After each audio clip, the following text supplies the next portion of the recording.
Welcome to Bill Monty's Guide for Getting Older.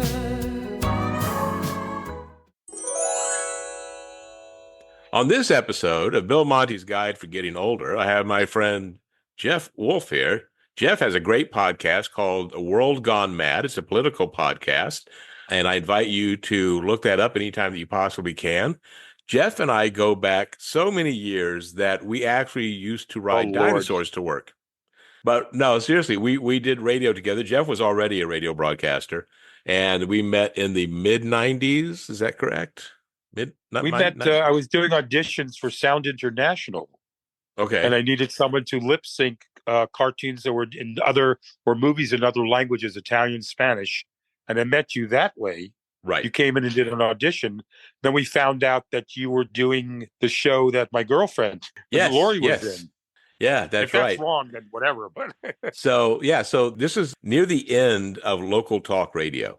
South Florida radio was huge back then. Talk radio, I know outside of the South Florida market, names aren't really that big, but Neil Rogers, Steve Kane, entire stations were developed to have nothing but local talk radio. This is before you had Rush Limbaugh's and everyone else that was syndicated coming through. We kind of came in at the tail end of that whole thing. Our timing has always been perfect. Just a little clarification. You joined me at the tail end. I was still doing stuff earlier with a talk show. Yes. About 6 months to 2 years before. And then at night, overnight. But as far as doing a team up, it was towards the tail end. Absolutely. Yeah. So we ended up doing overnight and at this one station. Then we did the morning drive for a while. Then one day we were celebrating our success. You know, in radio, you wait to turn the corner. And we had turned the corner, like the first corner. It wasn't a big corner, but it was a corner. And we were out celebrating at one of our sponsors, a restaurant. And you got a call from the station manager saying, this was a July 4th weekend, I remember. Monday morning, we're going to become a Caribbean station, and we don't need your show anymore. You were actually at the Italian restaurant with about 10 people that you invited, and I was elsewhere. Yes. And I called you up, and I said, how's it going? And in the name of the, great restaurant, the husband and wife worked like 90 hours a week. Was it like Three Brothers or something? Three amigos, something like that. And I should remember because we would eat there twice a week, Lori and I. Yeah. And I call you up and I said, where are you at? And you said, I'm at the table. And, they're very nice to me. And I said, well, don't spend a lot because we don't have a show. Yeah. And it was like, what the, right? So, yeah, radio's fun. It ended that fast. Yeah. Yeah. And now, so that was what was that, 1999 or 2000? When was that? Something like that. And someone once told me, though, and I forget who, she was either a weather person. No, I'm sorry. She was a news anchor for WINZ or somewhere like that, or IOD. And she said, once you're in radio, you'll always be in radio because it's that type of industry. Well, not apparently in South Florida around that time. Yeah. Because it just became into Steve Kane's hate wars, where argumentation and cross-arguing between hosts was what they thought mock controversy. Mock controversy is exactly right. That's what was huge. That was 1999. It's 25 years later, and Wolf and Monty are on the air again. I got to go.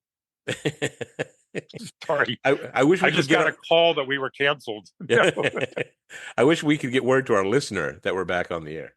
Hey, just quick interjection on the story you'd get a kick out of. You may have heard this once before from me, but when Steve Kane took over WFTL, and brought in his group of mock controversy, Craig Worthing, Al Rantel, Norm Kent, and I would fill in Joyce for Kaufman. Norm Kent. I would fill in for Al Rantel. He called me at the last minute and said, Jeff, can you do? Yeah, right around the corner. Steve calls me into his show on the air when he was doing it in the morning. And he basically looks at the phone lines and he's on a break and he says, watch this, watch the phone lines and I'll clean it up. He said, basically, those black people, those Italian people, those Jewish people, but using the derogatory slang. Yes. Phone lines lit up. Left and right, left and right, left and right. Then he goes to a break and he turns to me. That's how you get calls.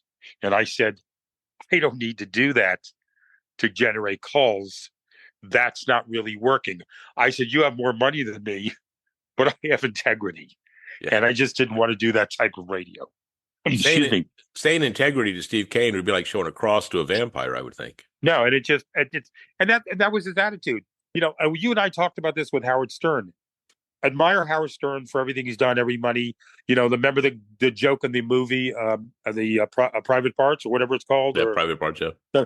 And he's reading the call letters, and I'm making up the call letters, W-I-N-Z. And the salesperson who goes, can you read it a little bit younger? W-I-O-D. And he reads it the same exact way, and the guy goes, that's exactly right. That's what I need. It's all BS. Yeah. The controversy, the mock, the integrity's gone out the window, hence Fox Entertainment. Right. Fox News is not a news station. It was a very different world back then. I mean, if you think about it, in the 25 years since we were doing that, the way the world has changed. And now here we are, and we both basically do radio shows, but we do it through this media now called podcasting. Correct. A few years ago, you were actually doing online radio. Yes. So you were doing kind of liberal talk, right? Well, I tried to get hooked up with the station in I keep saying Florida because I'm from Florida. When we moved from Florida and I moved here to Arizona, I said, let me go to the largest talk station here. Unfortunately, it was all conservative Republicans. Put in my resume, which I thought, I'm not Steve Kane. I'm not, Craig Worthing. I'm not all these, but I think I do a damn good stuff and everything I've done with my background. Put in the resume, well, we really can't use you. And we'll call you kid, one of those things. So I built a station in my house, one of the bedrooms, did online. And unfortunately, the online station that I did was, one of the stations was liberal. Second station was all Republicans. Third station, I got lucky. I followed Tom Hartman. So Tom Hartman had his show in the mid-morning, and I followed after him. And that went very well. But yeah, it's a whole different generation. So I did the terrestrial radio, so to speak, from the house, but it wasn't podcasting. Right. And as you and I have found, podcasting is completely different. Completely different animal. So one of the things is we know from looking at all the statistics that we do, older people, not like you and me, like we're a couple of young kids, but older people, generally 55 and up, really don't consume podcasts in the way that other demographics do. At least that's what everyone would have you believe. And yet, what would you say your average, are you looking at things like age, demographic for your audience? Yeah, and I found it. It's a good thing you brought that up right now, because recently I found on the latest stats, I'm skewing 55 and older for the majority of my listeners, but I'm also getting 25 to 35, which is okay, I guess, Mr. Podcasters. And except for the recent photo I put up on my logo, nobody really knew how old I was. I don't say it on the air. Right. I don't give a birth date. It's not an ego thing. It's, if my face is there, they go, oh, I like him. I like his face. Or I don't like him. I don't like his face. So I try to keep it generic. It doesn't matter how old I am or what I look like. Listen to the message. So I'm finding, yes, the older people are gravitating, but I'm getting a mix. But what's interesting is, because you've tried to explain podcasting to people older, they still don't understand what podcasting is. Right. They text and say, when are you on the air live so I can catch your show? Yeah. And I tell them we're recorded. And you could listen at any time, whenever you want to listen. And it's still not sinking in. It's not radio. It is kind of like, you can find a podcast for whatever your interest is. So if your interest is growing radishes, whatever it is, plumbing, fixing car engines, just like going to a library, and let's say you like murder mysteries. Well, you could start on one shelf and work your way around the other way, the bookcase and everything, library, and find all of these books. And one of the things that I know I come up against, I don't know if you do, is, we kind of worry about, well, what time do I release my podcast in order to get the most listeners on that day? But the thing about podcasts is people are listening whenever they want. Yeah. They we can release it at 2 a.m. on Tuesday, or like my Tales from South Florida releases on Wednesday at 5 a.m.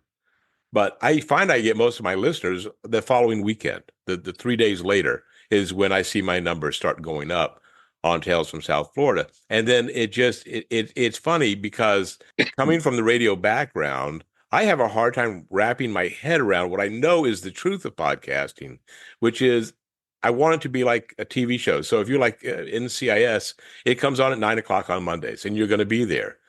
But the new world is actually you can stream it on Paramount Plus and see it anytime you want.